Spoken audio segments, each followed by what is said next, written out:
Hey, what's up? I've got some fresh, wild Reddit stories lined up for you today. While I'm doing some chill building in Minecraft, I'll read them out loud, so sit back and relax. If you're enjoying the vibe, make sure to like, subscribe, and hit the bell. It really helps support the channel. Alright, this first story starts with love. Let's get into it. I, 28, was engaged to Rachel, 27. We'd been dating for 3 years and, honestly, she was my best friend. I know people always say that, but for me, it was real. She made me laugh, she made me better, and I had zero doubts she was the one. We moved in together after 10 months. Bought a couch, adopted a dog, started talking about kids, the whole thing. I proposed last fall, small beach trip, just us, simple and perfect. She cried, I cried. I thought it was one of those this is it moments. Fast forward to 3 months ago. Her family throws us a big engagement party.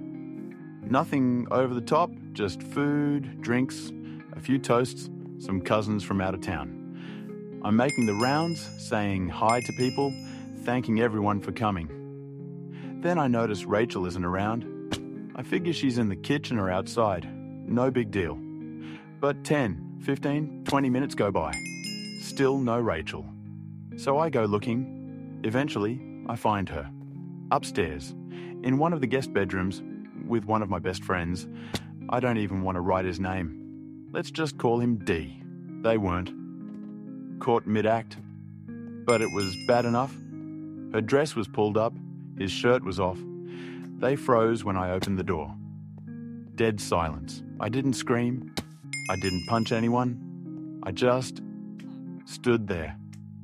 And Rachel said the stupidest thing anyone's ever said to me in my life. This isn't what it looks like. You know what I did? I laughed. I just laughed. Loud, broken, uncontrollable. Because of course it was what it looked like.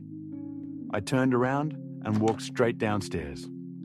Everyone in the living room saw my face. My mum rushed over. I just shook my head and walked out.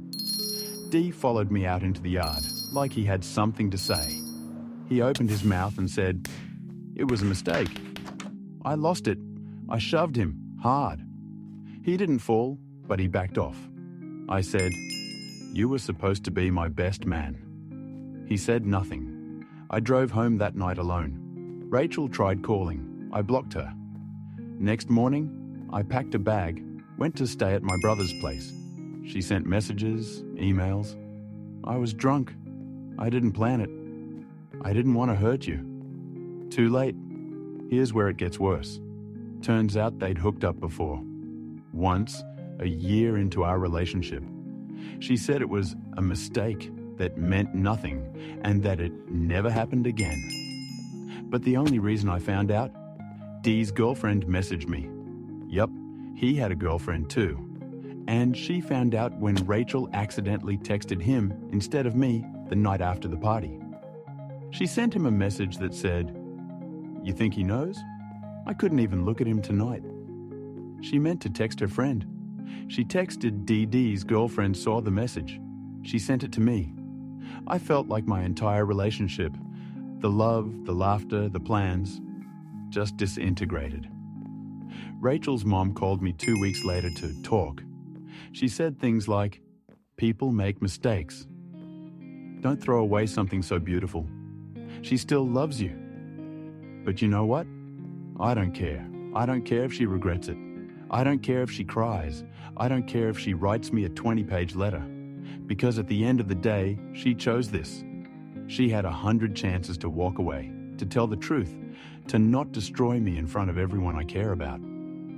And instead, she went upstairs at our engagement party and betrayed me in a room with no lock. Some people ask if I miss her. I miss who I thought she was, not who she turned out to be. Man, this one hit hard. You're planning a future with someone, picturing your whole life together, and then boom, it shatters in the most public, humiliating way possible. All right, let's move on to the next story. I never thought I'd say this, But I think my best friend might be the reason someone's dead. Like actually dead. And the worst part is, I don't think he's a bad person. I just think he did something unbelievably selfish, and now he doesn't know how to live with it. So, here's what happened.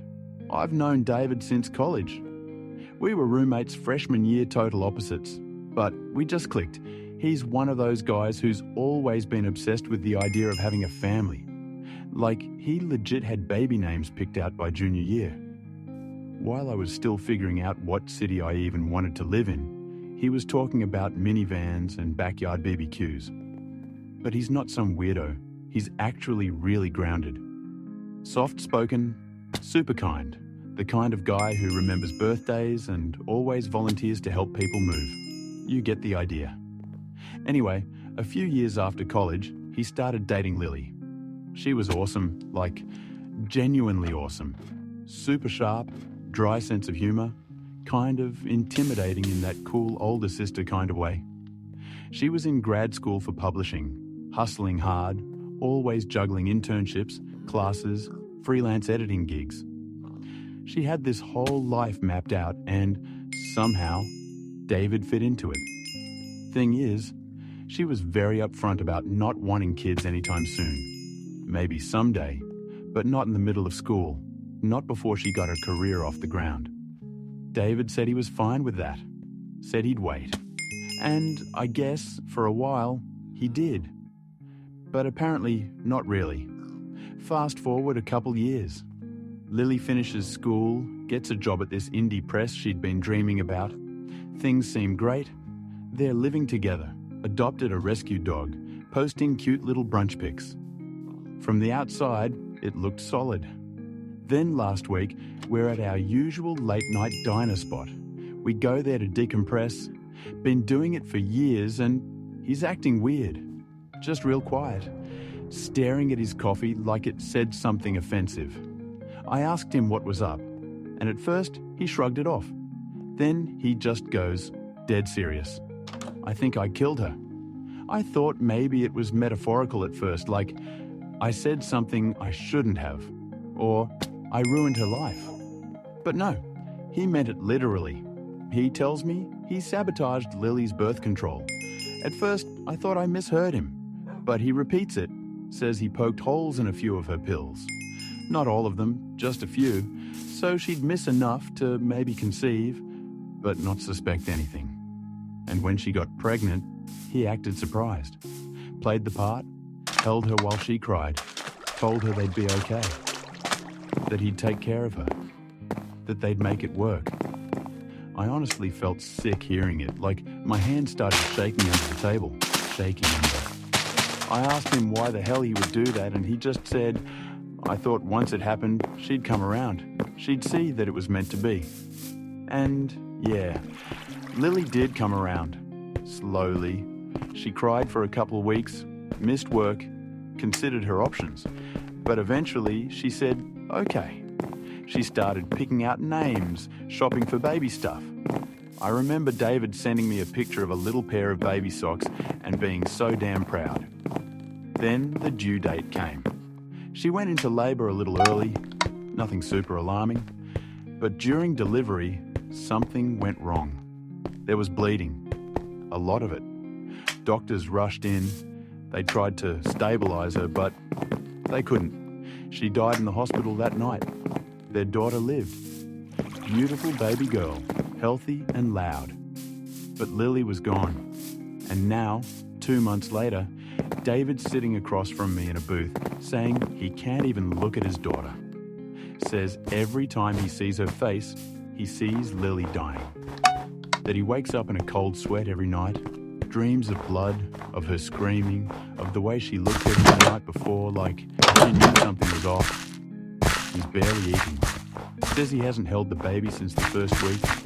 His mom's been staying with him, doing the diapers, the feedings, the doctor appointments. He just sits in the house all day, surrounded by unopened baby gifts and Lily's old books. And here's the part that's been eating me alive. I'm the only one who knows. He hasn't told his family. Not a therapist, not a priest, just me.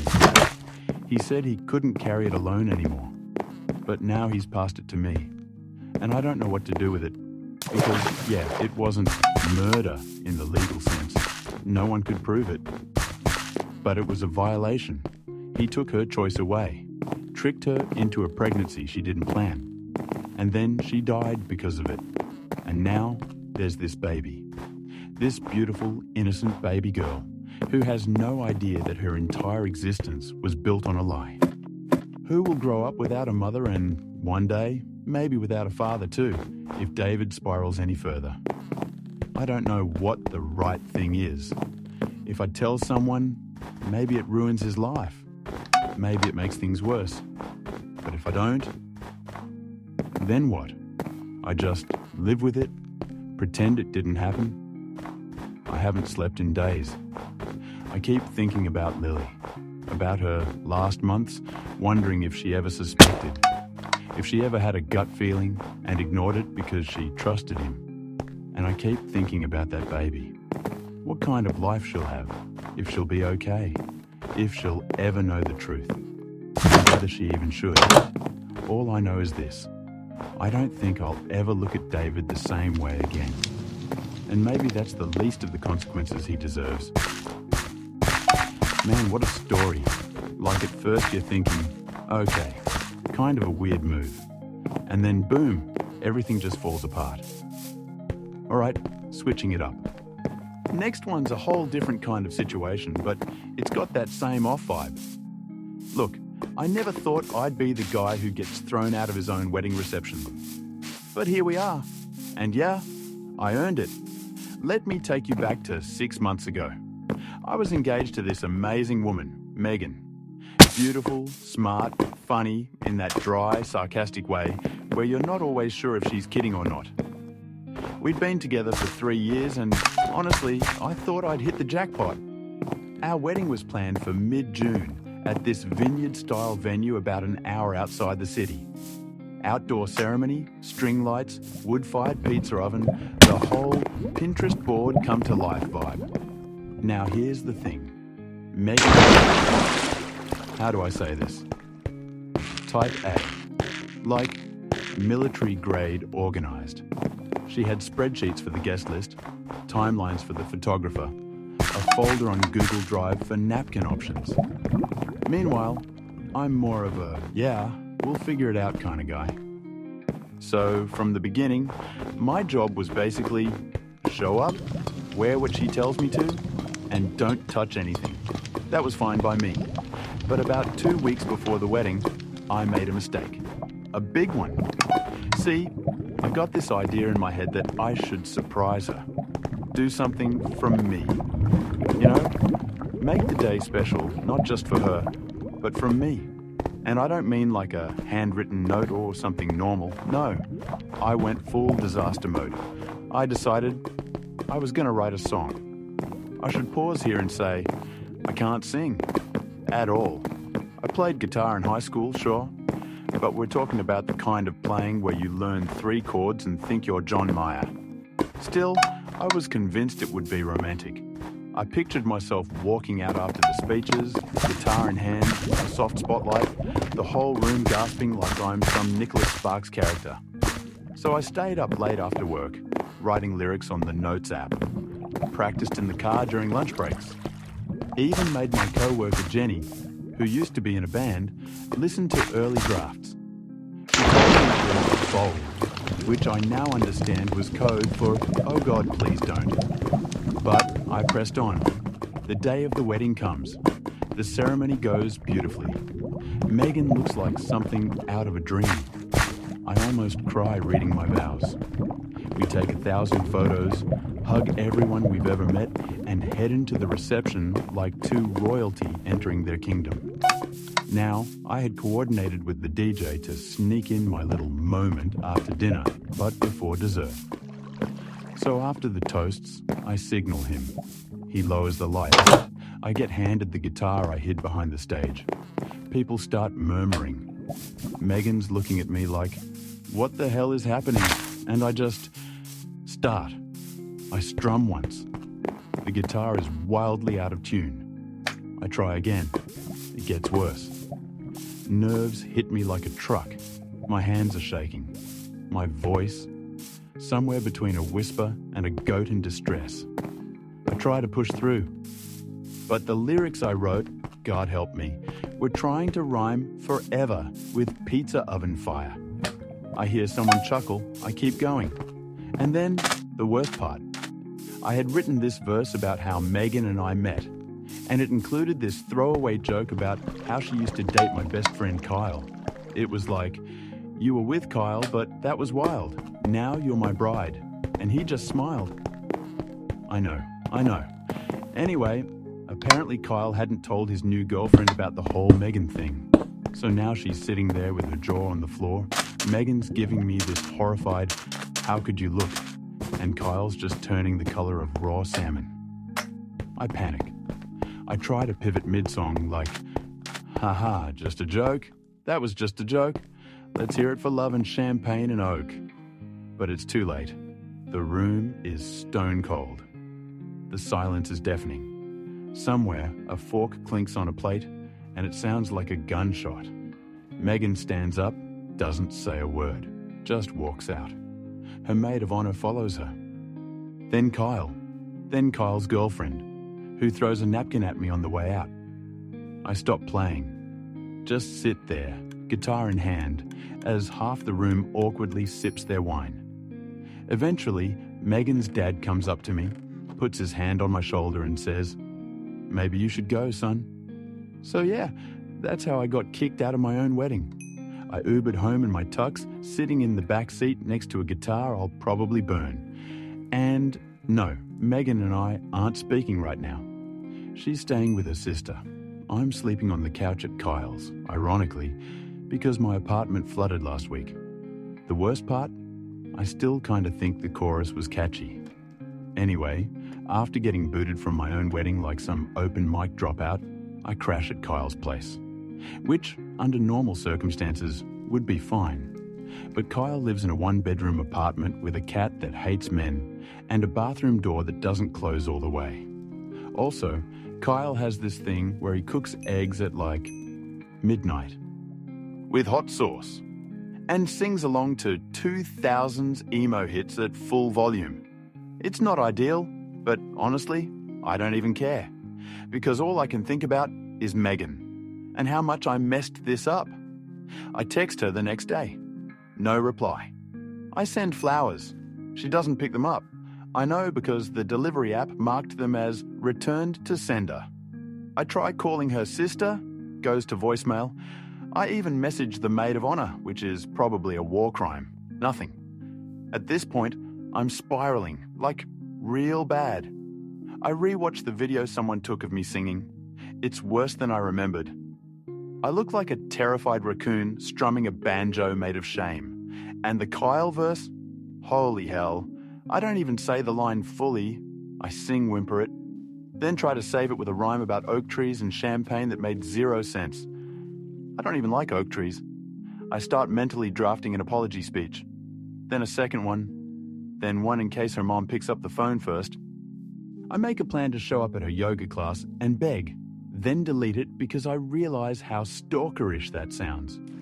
After 4 days of pure radio silence, I get a text from Megan. It just says, you need to fix this. That's it. No hi, no I'm okay, no you absolute moron. Just that. And honestly, fair. So I go nuclear. I book a session with a vocal coach.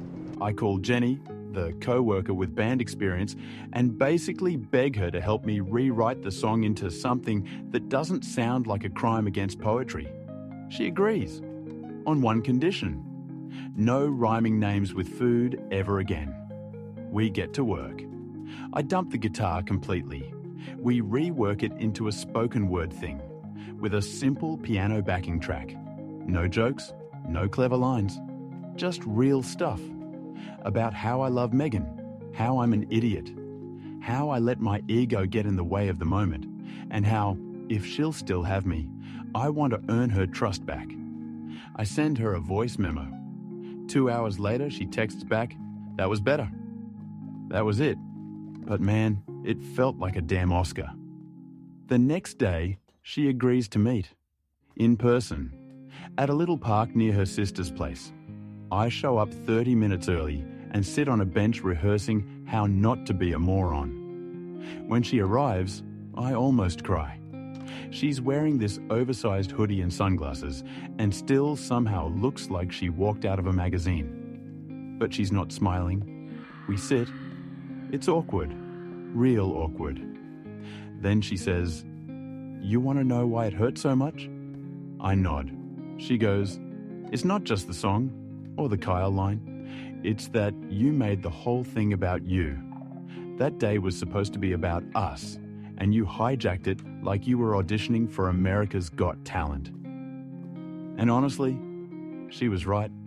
I did that thing where you try so hard to be special, to be the moment, that you forget what the moment was for. It was for us, not my ego, not a joke, not a half-tuned guitar in front of 120 people. So I apologize, fully. No excuses, no, but I just wanted to make it special. I'm sorry, I was stupid. You didn't deserve that. We sit in silence for a long time. I don't try to hold her hand. I don't cry. I just sit there. Then she says, "I'm not saying we're good, but I'm not done yet." And that was the first real breath I'd taken in a week. So yeah, after that talk in the park, things didn't magically fix themselves overnight. We didn't get back together the next day. There were no epic romantic montages with flowers and slow dancing. This isn't a Netflix special. But we started talking again, slowly, like real conversations, honest ones, painfully awkward ones. Sometimes through text, sometimes at coffee shops, once even while sitting in our cars outside a Target like two divorced sitcom characters trying to co-parent a dog. And yeah, therapy. Separately, then together. Not because I wrote a bad song, but because that song was just a symptom of the bigger thing. I had a habit of making everything about me. Jokes, attention, the moment. It wasn't malicious, but it was real. A month later, she asked if I wanted to move the stuff out of her sister's guest room into our new apartment. No, we didn't redo the wedding. We didn't throw some big second chance bash or invite everyone back to the vineyard. But we did something better. We sat on the floor of our tiny new place, eating takeout Thai, surrounded by boxes and bubble wrap, and she just looked at me and said, "Don't ever sing again." And I was like, "Deal." But wait, this isn't the end. There's one more piece. Fast forward to a couple months ago. My cousin Rachel is getting married. Beautiful ceremony, outdoor barn venue, twinkle lights, very Instagram worthy. And guess who's asked to give a speech? Yup, me. So I write this whole heartfelt thing. Funny, but safe. No musical instruments involved. Megan helps me edit it. She actually cuts 2 whole paragraphs. Says it's too much. I listen. Day of the wedding. I'm up at the mic, delivering this thing, killing it. People are laughing, nodding. And suddenly, I see Kyle. He's in the back row, holding hands with his now fiancée. Yes, the same girl from my wedding. And he gives me this look like, "Don't you dare." And I'm so tempted. Like, I feel the devil on my shoulder whispering, "One Kyle joke, just one, for the culture." But I don't. I close out the speech, say something sweet about love and timing and not being an idiot. People clap. Megan gives me a thumbs up. As I walk off the stage, Kyle comes over. He just shakes his head and goes, "Growth looks weird on you." And honestly, yeah, it kinda does. But it fits. Bro, how do you mess up that bad and survive it? I swear, if I ever did that, I'd change my name and move to another planet. Anyway, let's keep it rolling. The next story? Yeah, it's a different kind of mess.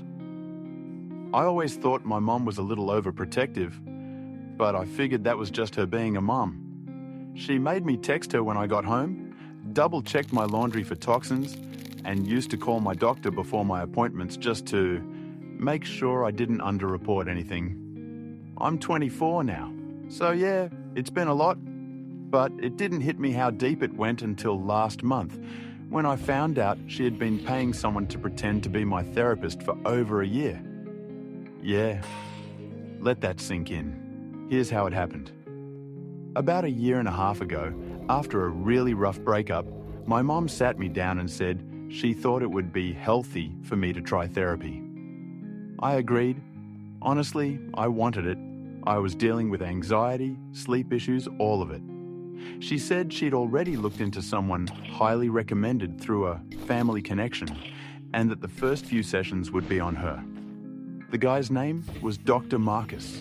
Office was in a converted house in the suburbs. Nothing fancy, but chill enough. I started going weekly. At first, it was fine. Pretty basic stuff. We talked about my breakup, work stress, family, how I don't really talk to my dad anymore. He asked a lot of leading questions, almost too specific sometimes, but I chalked it up to experience. But after a few months, I noticed something weird. He always seemed to know things I hadn't told him yet. Stuff like what I'd had for dinner the night before, that I'd been late to work, that I was planning a weekend trip with a girl I'd just started seeing. I figured maybe my mom had told him some of it. She was the one paying, after all. But when I asked him directly if he'd been talking to her, he just smiled and said, "I think she just knows you well." It felt off, but I let it go. I was feeling better, kinda, maybe placebo, maybe real. Either way, I stayed. Cut to 3 weeks ago. I go to my usual session, but the door's locked. No lights, no car in the driveway. I call the number I've had saved, goes straight to voicemail. Weird, but maybe he's sick. I wait a week. Still nothing. Then 2. I finally bring it up to my mom. "Hey, Dr. Marcus ghosted me. You hear anything?" She freezes, like visibly freezes. Then she says, "Oh, maybe he had a family emergency." Now I'm suspicious. So I start Googling. Nothing. No reviews. No website. No license listed anywhere in the state's medical board. I reverse search his number. Comes back to some burner prepaid thing. I call the number again, this time from a different phone. Someone picks up. I don't say anything. I just listen. It's a guy. Young. No doctor voice. Just a dude. He says, "Hello?" I stay quiet. He hangs up. So now I'm spiraling. I confront my mom. Full tilt. She denies it. First. Then she starts crying, like ugly crying. And then she says, "I just wanted you to get better. You never open up. I thought if someone could just talk to you without all the clinical coldness." I swear I stood there for a full minute in silence. Turns out Dr. Marcus wasn't a doctor or a therapist or anything. He was the son of a friend of hers, a guy in his 30s who used to tutor high school kids and apparently had a good listening face. She paid him to set up this fake therapy thing, rented the office space, told him about everything I'd been doing, what I said at dinner, what I posted on social, even stuff she saw through Find My iPhone. He was basically a human feedback loop, a soft-voiced spy. I asked her, "Why not just tell me to go to therapy for real?" She said, "You wouldn't have listened. You never do." I walked out. I haven't been back since. I've since started seeing a real therapist. One I chose, one who actually has a degree and doesn't pretend to forget where I went last weekend, just because it's bad timing. It's been weird, untangling the last year of fake help, real emotions, manufactured trust. Some of the things that guy said actually helped. That's the part that messes with my head the most. The advice wasn't wrong, but it wasn't earned. It was built on surveillance. And my mom? She keeps texting me articles about rebuilding trust in adult relationships. I'm not ready. I don't know when I will be. Bro, that's not just controlling. That's straight up manipulative. Like, imagine thinking you're in therapy and it turns out it's just some guy your mom paid to spy on you. I don't even know what I'd do in that situation. You? Next story. I work front desk at a hotel. It's not glamorous, but I like it. You meet weird people, you get free coffee, and nobody bothers you if you look busy. Anyway, 2 weeks ago, this guy comes in. Mid-30s, confident, stylish, and deaf. He starts signing, fast.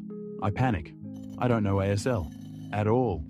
But for some reason, some deeply stupid part of me, I just nod along. Smile, act like I understand. I mime a thumbs up, point to the key cards. He smiles back, signs something else. I shrug, he nods. Done. I think that's it. Just a weird little moment, but nope. Turns out he's a manager from corporate. Secret evaluation visit.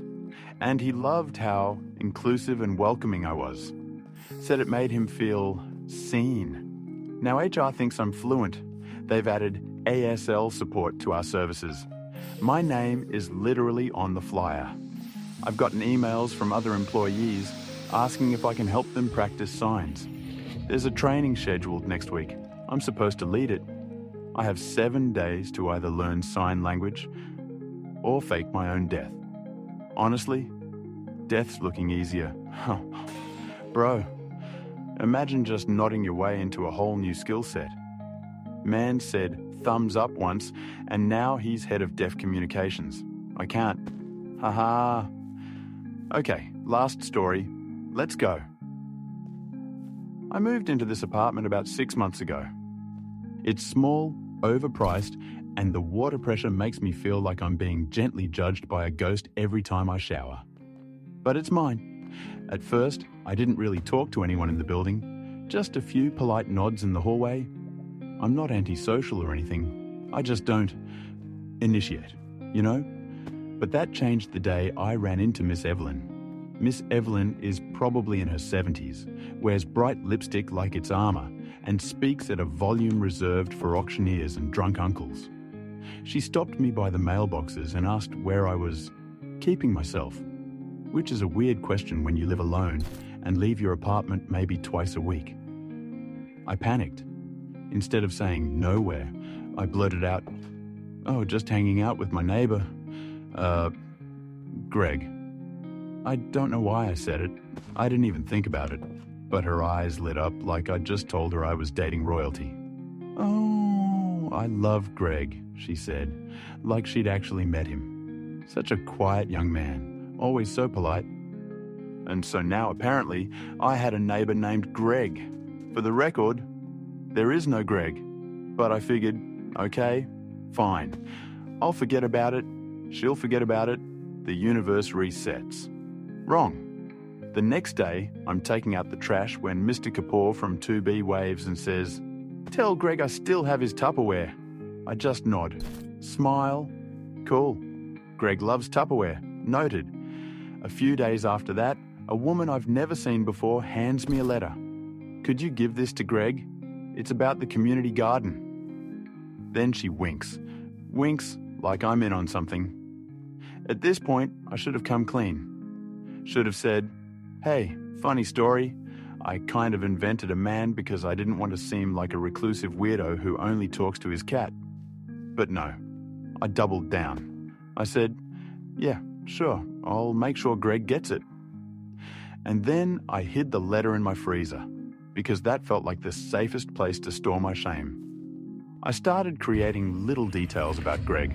Greg works from home in tech. Greg has a dog named Wallace. Greg bakes sourdough bread, but not in a pretentious way. Greg runs marathons, but casually. Greg has a favourite mug with a raccoon on it that he calls the Trash Prince. I made Greg perfect, but in that effortlessly relatable way. He's the guy you want to sit next to at a wedding. Everyone loves Greg. I started leaving out evidence of Greg. 2 pairs of shoes by my door, a second coffee mug in the sink. I even bought an extra coat and hung it on the rack by the entrance. Beige. Very Greg. It was harmless. A little weird, yeah, but harmless. Until last week. Miss Evelyn knocks on my door. I open it, expecting the usual weather update yelled directly into my soul. But instead, she's beaming. "We're throwing a birthday party for Greg," she says. "You didn't tell us it was his birthday next week." My stomach drops. Apparently, Mr. Kapoor ran into me at the corner store and mentioned something about Greg turning 31 soon. I don't even remember saying that. I might have been talking to myself. Anyway, it snowballed. There's a group text, there's a cake, there's balloons. I say, "Oh wow, that's so sweet of you guys, but Greg's really private." And she cuts me off. "Nonsense. We all love Greg. We never see him, but he's clearly wonderful." So now there's a party this Saturday, in the courtyard, for a man who does not exist. And they want him there. I spent the past 3 days trying to figure out how to fake Greg's attendance. I considered wearing a hat and pretending to be him. I considered hiring an actor off Craigslist. I even thought about staging a fake text exchange where Greg tells me he's moving away suddenly, like a sitcom character being written off between seasons. But none of it felt right. And I kept picturing their faces, the kindness, the effort. These people had never invited me to anything. But Greg? They loved Greg. It hit me kind of hard. They didn't love me. Not really. They loved the version of me that I had made up. Friendly, social, stable. Someone worth baking a cake for. And I don't blame them, because I haven't been that person in a long time. I've been lonely. Really lonely. The kind of lonely where you talk to your reflection a little too long. Where the silence feels like it has edges. Where even your own breathing sounds like an intrusion. Greg gave me a way to belong without having to show them all the broken bits underneath. But now, if I don't show up with Greg, it all falls apart. And if I do, what, lie harder? I don't know what I'm going to do Saturday. I really don't, but I think it might be time to stop hiding behind someone who never existed and start figuring out who I want to be instead. Man, this one hit different. Like, yeah, it's kind of funny, but also low-key heartbreaking. All right, that's it for today. We went through some serious chaos, a few awkward fails, and honestly, way too much secondhand embarrassment. If you're still here, you know what to do. Drop a like, hit subscribe, smash that bell so you never miss a drop. We've got new stories every single day, and they only get weirder. Got something wild that happened to you? Post it in the comments. I'm picking the best ones to feature in future episodes. Until next time, stay safe, stay strange, and stay out of trouble. Later.